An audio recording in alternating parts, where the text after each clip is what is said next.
Hello friends, चलिए आज हम लोग बात करने वाले हैं टीएस ग्रेवाल के chapter number 5 admission of partner के आखिरी क्वेश्चन यानी क्वेश्चन नंबर 86 की। बिल्कुल हम लोग लास्ट तक पहुंच गए बेटा। ये पूरा चैप्टर हम लोग कवर कर चुके हैं और ये पूरा का पूरा चैप्टर आप प्ले लिस्ट में चेक कर सकते हैं। सारे क्वेश्चंस मैंने इसके आपको करा दिए हैं। आई होप आपको अच्छे से कमांड आ गया होगा इन चैप्टर्स के ऊपर। आज हम लोग जो लास्ट क्वेश्चन को करने वाले हैं ये कैपिटल एडजस्टमेंट का ही क्वेश्चन है, लेकिन यहां पर जो कैपिटल एडजस्टमेंट है वो किस तरह से है। When new partner has to bring capital on the basis of combined capital of old partners, right. तो जितने भी ओल्ड पार्टनर्स हैं उनके कंबाइंड कैपिटल के बेसिस पर ही न्यू पार्टनर को अपना जब हम लोग बोलते हैं कैपिटल लाने के लिए, तो उस केस में हमें अकाउंटिंग को कैसे करना है ये क्वेश्चन से हम लोग ये सीख जाएंगे।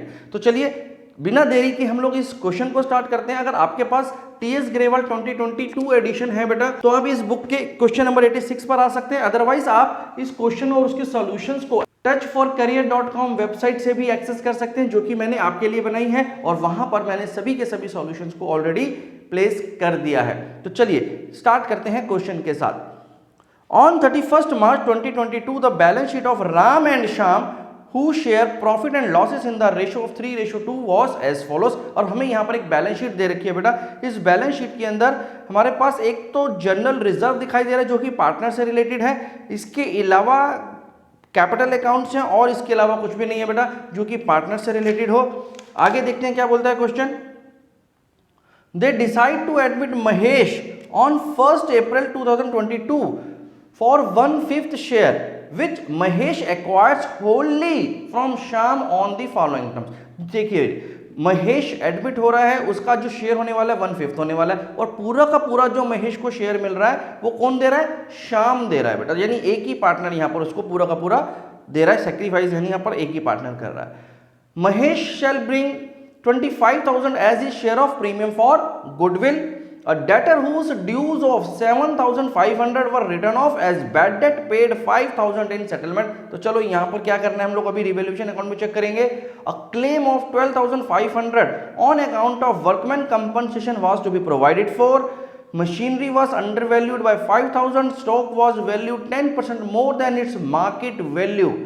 Mahesh was to bring in capital equal to 20% of the combined capitals of Ram and Shyam after all adjustment। तो यानी जो एडजस्टेड कैपिटल आएगा राम और श्याम का, उस कैपिटल का 20% इक्वल होना चाहिए महेश का भी कैपिटल। तो चलो देखेंगे ये सब कैसे करना है और फाइनली हमें बनाना है revaluation account, partners capital account and balance sheet. और ये आपका 8 मार्क्स का क्वेश्चन बनता है बेटा आपके बोर्ड के एग्जाम्स में, राइट। तो चलो स्टार्ट करते हैं इस क्वेश्चन के साथ। सबसे पहले हम लोग यहाँ पर प्रिपेयर करेंगे रिवैल्यूएशन अकाउंट को। रिवैल्यूएशन अकाउंट जैसे कि आपको मालूम है कि डेबिट साइड में सारे एक्सपेंसेस और लॉसेस आते हैं और क्रेडिट साइड में हम लोग सारे गेन्स और प्रॉफिट को डालते हैं। तो इसी तरह से हम लोग अब रिवैल्यूएशन अकाउंट को बनाएंगे। तो चलिए देखते हैं सबसे पहले कौन कौन से पॉइंट्स दे रखे हैं हमारे रिवैल्यूएशन से रिलेटेड।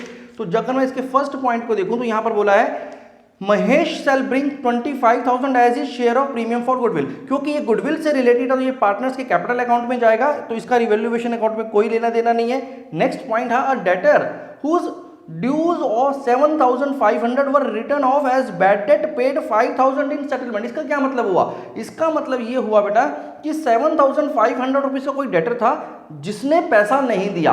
क्योंकि उसने पैसा नहीं दिया तो हमने उसको बैड डेट मान लिया और राइट ऑफ कर दिया, अपने बुक्स में डाल दिया कि हमारा ये नुकसान हो चुका है।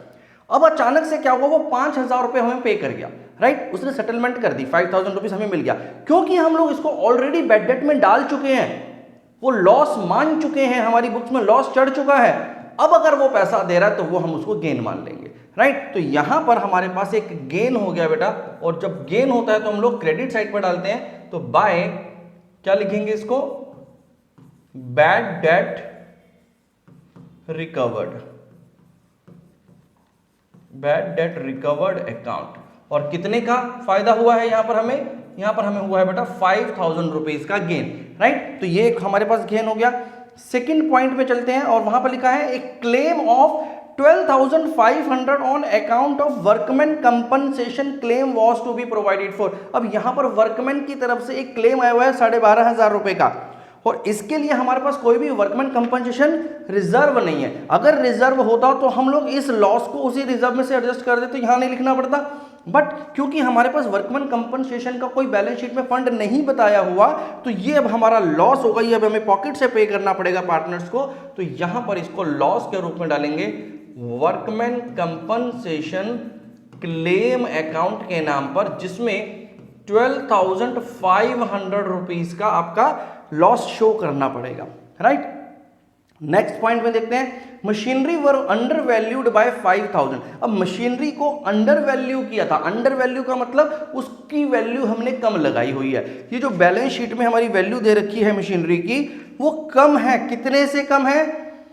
5,000 रुपए से कम है। तो यानी ये 5,000 रुपए बढ़ा देंगे, और अगर आप किसी भी एसेट को बढ़ाते हैं तो बेटा वो हमारा फायदे की बात है। तो इसका मतलब वो गेन हुआ है। तो जब भी गेन होता है वो क्रेडिट होता है। तो यहां पर बाय मशीन अकाउंट 5,000 रुपीज का गेन और रिकॉर्ड हो जाएगा आपका, राइट, क्योंकि यहां पर आपका एसेट बढ़ गया था।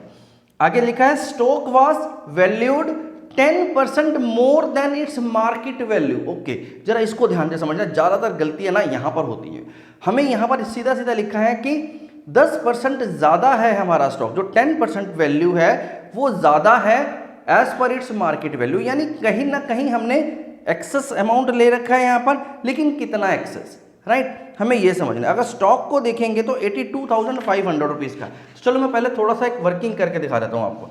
यहां पर हमारे पास 82,500 रुपीज का बैलेंस दे रखा है बैलेंस शीट के अंदर, और ये बोला गया है कि ये जो स्टॉक दिया हुआ है, ये स्टॉक मार्केट वैल्यू से 10% ज्यादा पर लिया गया, ठीक है। अब क्योंकि ये 10% ज्यादा पर लिया गया, यानी इसके अंदर जो वैल्यू है वो ऑलरेडी इंक्लूडेड है 10% की। अब मुझे क्या करना है, इसको 10% से रिड्यूस करना है। अगर मैं डायरेक्ट इसी का 10% ले लूंगा तो बेटा वो गलत हो जाएगा। हमें क्या करना पड़ेगा, क्योंकि इसमें ऑलरेडी वो इंक्लूडेड वैल्यू है, तो मुझे यहां पर इसका 10% निकालना है, रेट प्लस 10 करके 110, राइट। तो अगर आप इस फॉर्मूला से इसको निकालेंगे तो आपके पास बिल्कुल सही वैल्यू आ जाएगी। तो अगर आप इसको कैलकुलेट करेंगे तो यहां पर वैल्यू आ जाएगी बेटा 7,500 रुपीज, 7,500। एक बार इसको कैलकुलेटर से वेरीफाई कर लेते हैं। तो 82,500 इंटू 10 अपॉन 110 इज 7,500, राइट। तो अब देखो इसमें क्यों हुआ ऐसा, क्योंकि ये जो वैल्यू है ये ऑलरेडी ओवर वैल्यूड है, यानी ज्यादा वैल्यू दे रखी है हमने, 10% इसमें ज्यादा है। तो अगर मैं ज्यादा वैल्यू का 10% करूंगा तो वो जो जितना प्रोपोर्शन ज्यादा वाला था उसका भी 10% इसमें इंक्लूड हो जाएगा। इस वजह से आपको 110% है, ये टोटल पूरा कितना है, 10% ज्यादा होने के मतलब एक्चुअल वैल्यू के ऊपर और 10% है, यानी 100% एक्चुअल होता है, राइट। उस पर 10% और, तो यानी 110% है ये। उस 110% में से 10% मुझे यहां पर कम कर दिया, तो मेरे पास जो अब एक्चुअल वैल्यू आ गई वो 7,500 की आ गई, जो कि एक्सेस थी। अब मुझे इतना वैल्यू इसका कम करना है, तो इतना वैल्यू अगर मुझे कम करना है तो बेटा लॉस हो गया किसमें, स्टॉक में, टू स्टॉक अकाउंट। और कितने का लॉस है, 7,500 रुपीज का लॉस हुआ ये, राइट। चलिए, तो यहां पर हम लोगों ने स्टॉक को भी लिखा। आगे देखते हैं, नेक्स्ट बोल रहा है Mahesh to bring in capital. चलो ये तो अब कैपिटल की बात हो रहा है लास्ट पॉइंट में। तो रिवैल्यूएशन से रिलेटेड जो भी पॉइंट्स थे वो यहां पर हमारे पूरे हो चुके हैं बेटा। तो चलिए अब इसको टोटल कर देते हैं। अगर आप इसका टोटल करेंगे तो ये आ गया बेटा 20,000 रुपीज, और ये 20,000 रुपीज माइनस 10,000, यानी 10,000 रुपीज हमारा यहां पर बैलेंस बच रहा है। और यहां पर बैलेंस बचने का मतलब होता है कि आपके पास रिवैल्यूएशन का लॉस शो कर रहा है, राइट। और ये जो 10,000 रुपीज का लॉस शो कर रहा है, ये कैसे बांटेंगे, ये हम लोग ओल्ड पार्टनर्स के ओल्ड रेशियो में बांटते हैं। यहां पर जो हमारे पार्टनर्स हैं वो कौन कौन है, राम और श्याम, और जिनका प्रॉफिट शेयरिंग रेशियो है 3:2। तो यानी राम के कैपिटल अकाउंट और श्याम के capital account, Shyam capital account, ये 10,000 रुपीज इनके अकाउंट में लॉस के रूप में चला जाएगा 3:2 में। तो अगर मैं 3:2 में इसको डालूंगा तो 3:2 में 6,000 और 4,000, राइट। तो इस तरह से करके हमें 10,000 रुपीज इनको ये रिवैल्यूएशन के लॉस को डिस्ट्रीब्यूट करना पड़ेगा। ये हो गया बेटा हमारा रिवैल्यूएशन अकाउंट का काम खत्म, राइट। नेक्स्ट जो हमें यहाँ पर प्रिपेयर करना है वो है कैपिटल अकाउंट। तो चलिए कैपिटल अकाउंट की तरफ बढ़ते हैं। अब कैपिटल अकाउंट में हमारे पास यहाँ पर 3 पार्टनर्स हैं, राम, श्याम और महेश, राइट। तो यहां पर राम, श्याम और महेश। तो सबसे पहले हम लोग इनके बैलेंसेस को लेकर के आते हैं बेटा। तो राम का बैलेंस और श्याम का बैलेंस हमें बैलेंस शीट में दे रखा है। तो by balance brought down, Ram का कितना बैलेंस दे रखा है एक बार हम लोग बैलेंस शीट में चेक करेंगे। 1,50,000 1,50,000 रुपीज का बैलेंस राम का है और 1 लाख रुपीज का बैलेंस शाम का गिवन है बेटा, ठीक है। तो चलिए ये तो बात हो गई इनके बैलेंसेस की। अब हमें इसमें क्या क्या डालना है। एक तो अभी अभी आपने देखा कि आपको यहां पर एक लॉस दिखाया गया था, तो वो जो लॉस था रिवैल्यूएशन अकाउंट में कैलकुलेट हुआ था, तो वो रिवैल्यूएशन अकाउंट से कैपिटल अकाउंट में आ जाएगा, जिसमें 6,000 रुपीज राम और 4,000 रुपीज शाम का लॉस था। यहां देखो, ये देखो, ये जो लॉस था 6,000 रुपीज राम का और 4,000 रुपीज शाम का था, तो वो मुझे इनके कैपिटल अकाउंट में डेबिट करना था, वो मैंने कर दिया। इसके बाद एक एक करके पॉइंट को पढ़ना शुरू करते हैं बेटा। तो फर्स्ट पॉइंट अगर आप पढ़ेंगे तो उसमें लिखा है Mahesh shall bring 25,000 as a share of goodwill. अब जो प्रीमियम ऑफ गुडविल आया है 25,000 रुपीज का, महेश लेकर के आएगा।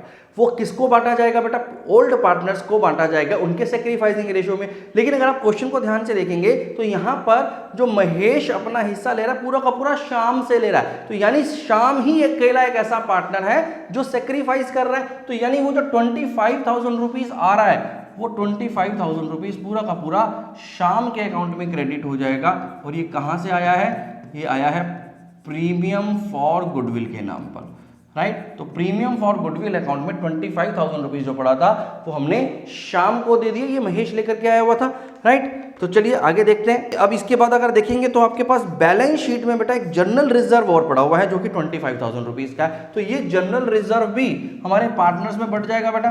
तो यहां पर आ गया बाय जनरल रिजर्व, राइट। और 25,000 रुपीज का ये जो जनरल रिजर्व है वो कितना कितना मिलेगा? इनके ओल्ड रेशो यानी 3:2 में मिल जाएगा। तो 3:2 के हिसाब से अगर आप बांटेंगे तो 15,000 रुपीज का अमाउंट तो राम को और 5,000 रुपीज, सॉरी 10,000 रुपीज का जो अमाउंट है वो शाम को मिल जाएगा।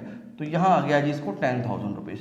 तो ये 3:2 में हमने जनरल रिजर्व के 25,000 रुपीज को इनके अकाउंट में क्रेडिट कर दिया है बेटा।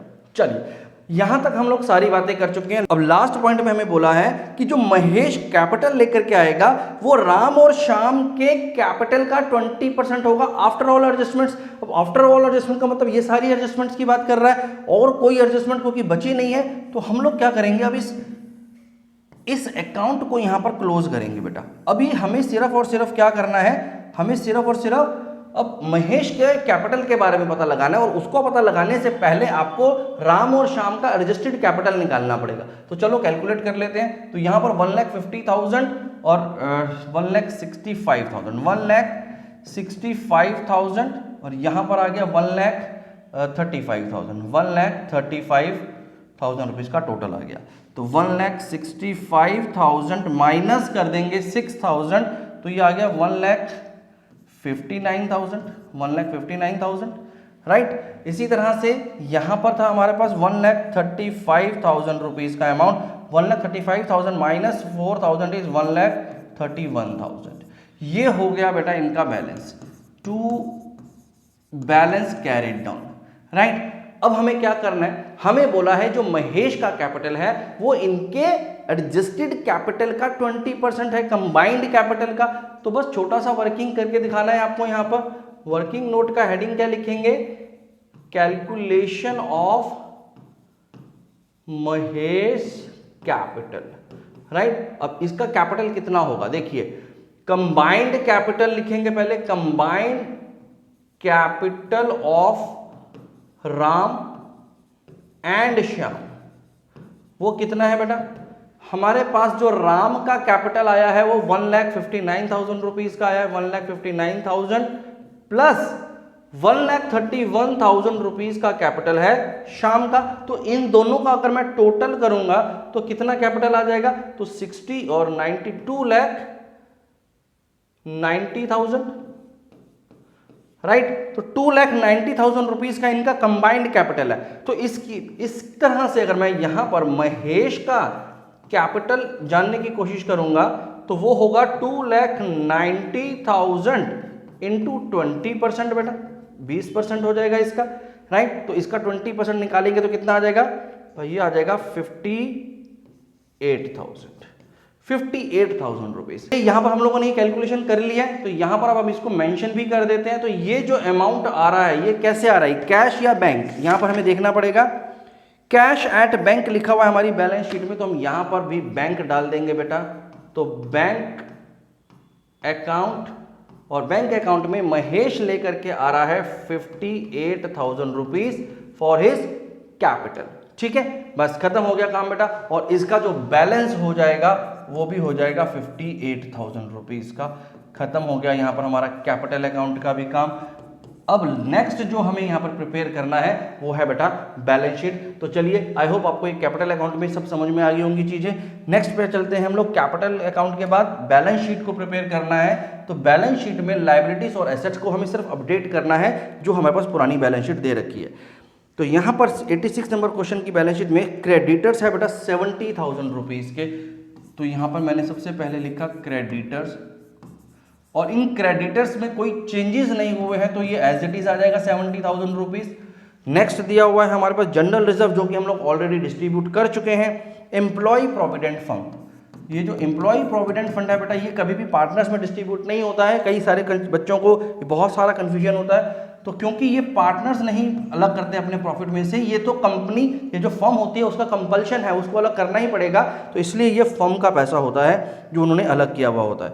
और इसके बाद हमारे पास एक और वर्कमैन कंपनसेशन क्लेम आया हुआ है बेटा, जो हमें पे करना है। और वो क्लेम कितने का आया था हमारे पास, वर्कमैन कंपनसेशन क्लेम हमारे पास आया हुआ है 12,500 रुपीज़ का। तो 12,500 रुपीज़ की एक लाइबिलिटी और भी है जो भी हमें पे करनी है। और उसके बाद फाइनली हमारे पास आ गए हैं जी कैपिटल अकाउंट्स, राइट। और कैपिटल अकाउंट में राम, श्याम और तीसरा पार्टनर जो अब आया है वो है महेश। राम का कैपिटल कितना आया बट हमारे पास अब देखेंगे तो राम का कैपिटल आया 1,59,000, 1,31,000, तो 1,59,000, 1,31,000 और 58,000। ये हमारा तीनों का कैपिटल आ गया है। अब इसको जरा एक बार टोटल कर लेते हैं। तो इसको जब मैं टोटल करूंगा तो यहाँ आ गया